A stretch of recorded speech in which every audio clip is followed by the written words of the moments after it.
The police had brought a cab with them, and in this I escorted Miss Morstan back to her home.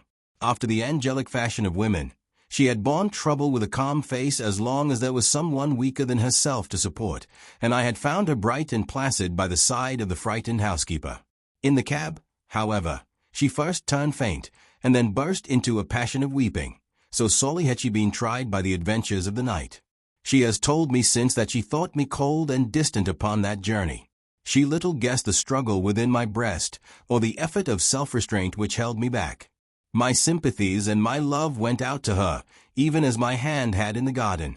I felt that years of the conventionalities of life could not teach me to know her sweet, brave nature, as had this one day of strange experiences.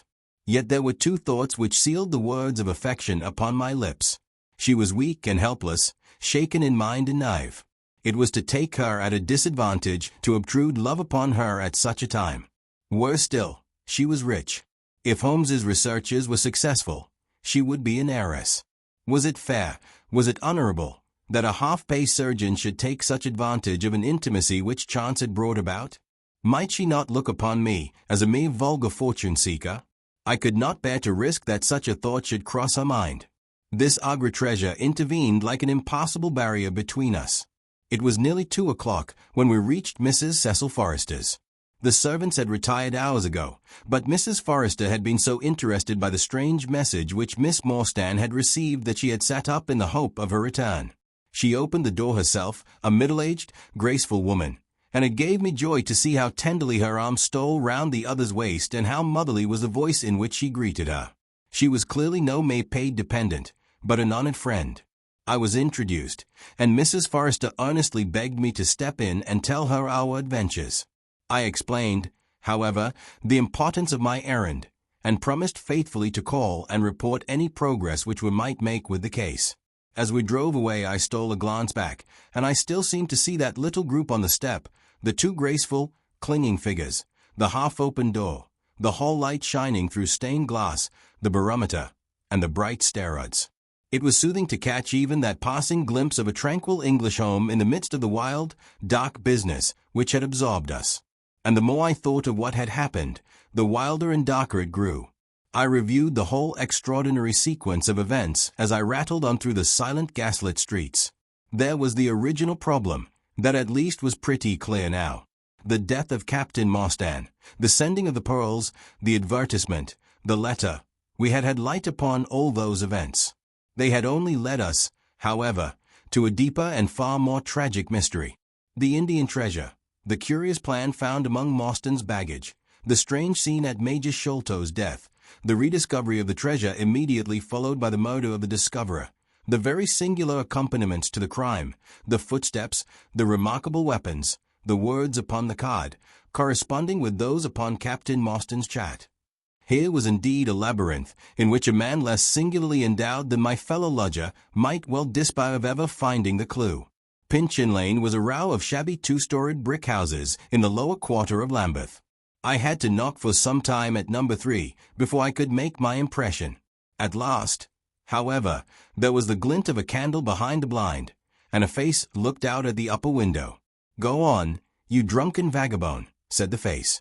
"If you kick up any more row, I'll open the kennels and let out 43 dogs upon you." "If you'll let one out it's just what I have come for," said I. "Go on," yelled the voice.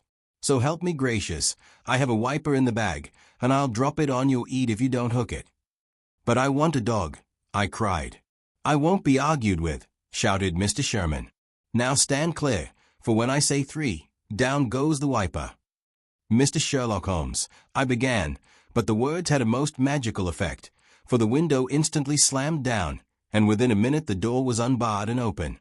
Mr. Sherman was a lanky, lean old man, with stooping shoulders, a stringy neck, and blue-tinted glasses. "A friend of Mr. Sherlock is always welcome," said he. "Step in, sir. Keep clear of the badger, for he bites. Ah, naughty, naughty, would you take a nip at the gentleman?" This to a stoat which thrust its wicked head and red eyes between the bars of its cage. "Don't mind that, sir, it's only a slow worm. It hain't got no fangs, so I gives it the run o' the room, for it keeps the beetles down. You must not mind my being just a little short WIU at first, for I'm guided by the children, and there's many a one just comes down this lane to knock me up. What was it that Mr. Sherlock Holmes wanted, sir? He wanted a dog of yours. Ah, that would be Toby. Yes, Toby was the name. Toby lives at number 7 on the left here. He moved slowly forward with his candle among the queer animal family which he had gathered round him. In the uncertain, shadowy light I could see dimly that there were glancing, glimmering eyes peeping down at us from every cranny and corner. Even the rafters above our heads were lined by solemn fowls, who lazily shifted their weight from one leg to the other as our voices disturbed their slumbers. Toby proved to be an ugly, long-haired, lop-eared creature, half spaniel and half lurcher, brown and white in color, with a very clumsy waddling gait. It accepted after some hesitation a lump of sugar which the old naturalist handed to me, and, having thus sealed an alliance, it followed me to the cab, and made no difficulties about accompanying me. It had just struck 3 on the palace clock when I found myself back once more at Pondicherry Lodge. The ex-prize fighter McMurdo had, I found, been arrested as an accessory, and both he and Mr. Sholto had been marched off to the station. 2 constables guarded the narrow gate, but they allowed me to pass with the dog on my mentioning the detective's name. Holmes was standing on the doorstep, with his hands in his pockets, smoking his pipe. "Ah, you have him there," said he. "Good dog, then. Athelney Jones has gone. We have had an immense display of energy since you left. He has arrested not only friend Thaddeus, but the gatekeeper, the housekeeper, and the Indian servant. We have the place to ourselves, but for a sergeant upstairs. Leave the dog here, and come up." We tied Toby to the hall table, and reascended the stairs. The room was as he had left it, save that a sheet had been draped over the central figure. A weary-looking police sergeant reclined in the corner. "Lend me your bull's-eye, sergeant," said my companion. "Now tie this bit of card round my neck, so as to hang it in front of me. Thank you. Now I must kick off my boots and stockings, just you carry them down with you, Watson. I am going to do a little climbing, and dip my handkerchief into the creosote. That will do. Now come up into the garret with me for a moment." We clambered up through the hole. Holmes turned his light once more upon the footsteps in the dust. "I wish you particularly to notice these footmarks," he said. "Do you observe anything noteworthy about them?" "They belong," I said, "to a child or small woman. Apart from their size, though, is there nothing else? They appear to be much as other footmarks." "Not at all. Look here. This is the print of a right foot in the dust. Now I make one with my naked foot beside it. What is the chief difference? Your toes are all cramped together. The other print has each toe distinctly divided." "Quite so. That is the point. Bear that in mind. Now, would you kindly step over to that flap window and smell the edge of the woodwork? I shall stay here, as I have this handkerchief in my hand." I did as he directed, and was instantly conscious of a strong tarry smell.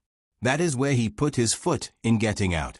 If you can trace him, I should think that Toby will have no difficulty. Now run downstairs, loose the dog, and look out for Blondin. By the time that I got out into the grounds, Sherlock Holmes was on the roof, and I could see him like an enormous glowworm crawling very slowly along the ridge. I lost sight of him behind a stack of chimneys, but he presently reappeared, and then vanished once more upon the opposite side. When I made my way round there I found him seated at one of the corner eaves. "That you, Watson?" he cried. "Yes. This is the place. What is that black thing down there?" "A water barrel." "Top on it?" "Yes." "No sign of a ladder?" "No. Confound the fellow. It's a most breakneck place. I ought to be able to come down where he could climb up. The water pipe feels pretty firm. Here goes, anyhow." There was a scuffling of feet, and the lantern began to come steadily down the side of the wall. Then with a light spring he came on to the barrel, and from there to the earth. It was easy to follow him, he said, drawing on his stockings and boots. Tiles were loosened the whole way along, and in his hurry he had dropped this. It confirms my diagnosis, as you doctors express it. The object which he held up to me was a small pocket or pouch woven out of colored grasses and with a few tawdry beads strung round it. In shape and size it was not unlike a cigarette case. Inside were half a dozen spines of dark wood, sharp at one end and rounded at the other, like that which had struck Bartholomew Sholto. "They are hellish things," said he. "Look out that you don't prick yourself. I'm delighted to have them, for the chances are that they are all he has. There is the less fear of you or me finding one in our skin before long. I would sooner face a martini bullet, myself. Are you game for a 6-mile trudge, Watson?" "Certainly," I answered. "Your leg will stand it." "Oh, yes. Here you are, doggy. Good old Toby. Smell it. Toby, smell it." He pushed the creosote handkerchief under the dog's nose, while the creature stood with its fluffy legs separated, and with a most comical cock to its head, like a connoisseur sniffing the bouquet of a famous vintage. Holmes then threw the handkerchief to a distance, fastened a stout cord to the mongrel's collar, and led him to the foot of the water barrel. The creature instantly broke into a succession of high, tremulous yelps, and, with his nose on the ground and his tail in the air, pattered off upon the trail at a pace which strained his leash and kept us at the top of our speed. The east had been gradually whitening, and we could now see some distance in the cold gray light.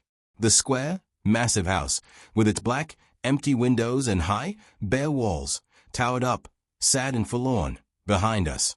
Our course led right across the grounds, in and out among the trenches and pits with which they were scarred and intersected. The whole place, with its scattered dote heaps and ill-grown shrubs, had a blighted, ill-omened look which harmonized with the black tragedy which hung over it. On reaching the boundary wall, Toby ran along, whining eagerly, underneath its shadow, and stopped finally in a corner screened by a young beech.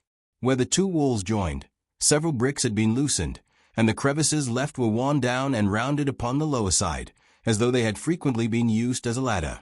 Holmes clambered up, and, taking the dog from me, he dropped it over upon the other side. "There's the print of Wooden-leg's hand," he remarked, as I mounted up beside him. "You see the slight smudge of blood upon the white plaster. What a lucky thing it is that we have had no very heavy rain since yesterday. The scent will lie upon the road in spite of their 8 and 20 hours' start." I confess that I had my doubts myself when I reflected upon the great traffic which had passed along the London road in the interval. My fears were soon appeased, however. Toby never hesitated or swerved, but waddled on in his peculiar rolling fashion. Clearly, the pungent smell of the creosote rose high above all other contending scents. "Do not imagine," said Holmes, "that I depend for my success in this case upon the mere chance of one of these fellows having put his foot in the chemical. I have knowledge now which would enable me to trace them in many different ways. This, however, is the readiest, and, since fortune has put it into our hands, I should be culpable if I neglected it. It has, however, prevented the case from becoming the pretty little intellectual problem which it at one time promised to be. There might have been some credit to be gained out of it, but for this too palpable clue." "There's credit, and to spare," said I. "I assure you, Holmes, that I marvel at the means by which you obtain your results in this case, even more than I did in the Jefferson Hope murder. The thing seems to me to be deeper and more inexplicable. How, for example, could you describe with such confidence the wooden-legged man?" "Sure, my dear boy. It was simplicity itself. I don't wish to be theatrical. It is all patent and above board. Two officers who are in command of a convict guard learn an important secret as to buried treasure. A map is drawn for them by an Englishman named Jonathan Small. You remember that we saw the name upon the chart in Captain Morstan's possession. He had signed it in behalf of himself and his associates, the sign of the four, as he somewhat dramatically called it.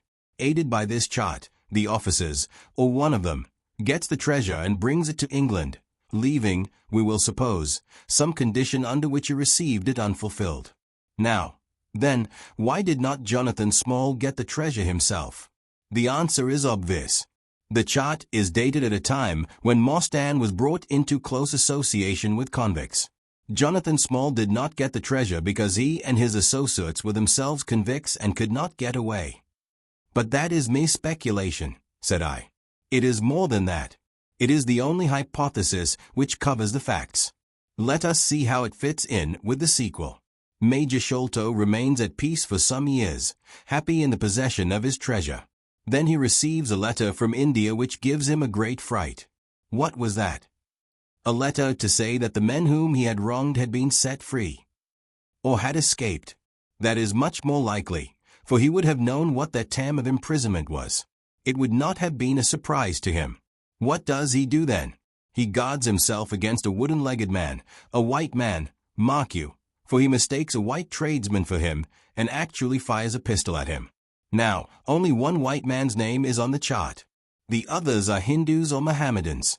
There is no other white man. Therefore we may say with confidence that the wooden-legged man is identical with Jonathan Small. Does the reasoning strike you as being faulty? No, it is clear and concise. Well, now, let us put ourselves in the place of Jonathan Small. Let us look at it from his point of view. He comes to England with the double idea of regaining what he would consider to be his rights, and of having his revenge upon the man who had wronged him. He found out where Sholto lived, and very possibly he established communications with someone inside the house.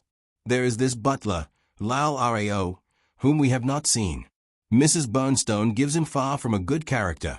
Small could not find out, however, where the treasure was hid, for no one ever knew, save the Major and one faithful servant who had died. Suddenly Small learns that the Major is on his deathbed. In a frenzy lest the secret of the treasure die with him, he runs the gauntlet of the gods, makes his way to the dying man's window, and is only deterred from entering by the presence of his two sons. Mad with hate, however, against the dead man, he enters the room that night, searches his private papers in the hope of discovering some memorandum relating to the treasure, and finally leaves a memento of his visit in the short inscription upon the card. He had doubtless planned beforehand that should he slay the Major he would leave some such record upon the body as a sign that it was not a common murder, but, from the point of view of the four associates, something in the nature of an act of justice. Whimsical and bizarre conceits of this kind are common enough in the annals of crime, and usually afford valuable indications as to the criminal. Do you follow all this? Very clearly. Now, what could Jonathan Small do? He could only continue to keep a secret watch upon the efforts made to find the treasure. Possibly he leaves England and only comes back at intervals. Then comes the discovery of the garret, and he is instantly informed of it. We again trace the presence of some confederate in the household.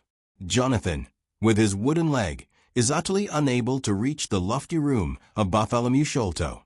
He takes with him, however, a rather curious associate, who gets over this difficulty, but dips his naked foot into creosote, whence comes Toby, and a 6-mile limp for a half-pay officer with a damaged tendo Achilles. But it was the associate, and not Jonathan, who committed the crime. Quite so. And rather to Jonathan's disgust, to judge by the way he stamped about when he got into the room. He bore no grudge against Bartholomew Sholto, and would have preferred if he could have been simply bound and gagged. He did not wish to put his head in a halter. There was no help for it, however. The savage instincts of his companion had broken out, and the poison had done its work. So Jonathan Small left his record, lowered the treasure box to the ground, and followed it himself. That was the train of events as far as I can decipher them. Of course, as to his personal appearance, he must be middle-aged, and must be sunburned after serving his time in such an oven as the Andamans.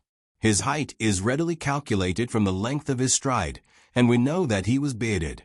His hairiness was the one point which impressed itself upon Thaddeus Sholto when he saw him at the window. I don't know that there is anything else. The associate. Ah, well, there is no great mystery in that. But you will know all about it soon enough. How sweet the morning air is. See how that one little cloud floats like a pink feather from some gigantic flamingo. Now the red rim of the sun pushes itself over the London cloud bank. It shines on a good many folk, but on none, I dare bet, who are on a stranger errand than you and I. How small we feel with our petty ambitions and strivings in the presence of the great elemental forces of nature. Are you well up in your gene pool? Fairly so. I worked back to him through Carlisle. That was like following the brook to the parent lake. He makes one curious but profound remark. It is that the chief proof of man's real greatness lies in his perception of his own smallness. It argues, you see, a power of comparison and of appreciation, which is in itself a proof of nobility. There is much food for thought in Richter. You have not a pistol, have you? I have my stick. It is just possible that we may need something of the sort if we get to their lair. Jonathan I shall leave to you, but if the other turns nasty I shall shoot him dead." He took out his revolver as he spoke, and, having loaded 2 of the chambers, he put it back into the right-hand pocket of his jacket. We had during this time been following the guidance of Toby down the half-rural villa-lined roads which lead to the metropolis. Now, however, we were beginning to come among continuous streets, where laborers and dockmen were already astir, and slatternly women were taking down shutters and brushing doorsteps. At the square-top corner public houses business was just beginning, and rough-looking men were emerging, rubbing their sleeves across their beards after their morning wet. Strange dogs sauntered up and stared wonderingly at us as we passed, but our inimitable Toby looked neither to the right nor to the left, but trotted onwards with his nose to the ground and an occasional eager whine which spoke of a hot scent.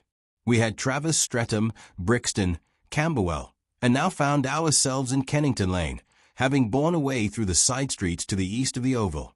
The men whom we pursued seemed to have taken a curiously zigzag road, with the idea probably of escaping observation. They had never kept to the main road if a parallel side street would serve their turn.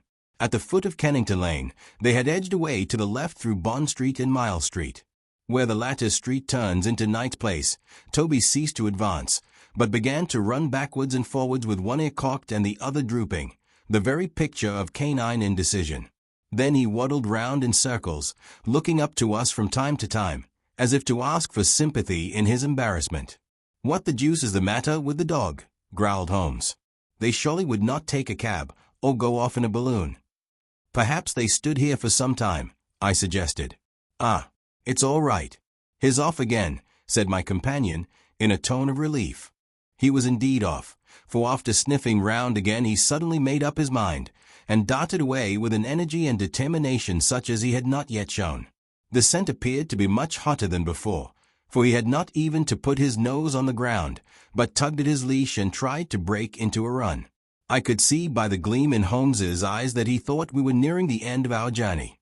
Our course now ran down 9 Elms until we came to Broderick and Nelson's large timber yard, just past the White Eagle Tavern. Here the dog, frantic with excitement, turned down through the side gate into the enclosure, where the sawyers were already at work. On the dog raced through sawdust and shavings, down an alley, round a passage, between 2 woodpiles, and finally, with a triumphant yelp, sprang upon a large barrel which still stood upon the hand trolley on which it had been brought.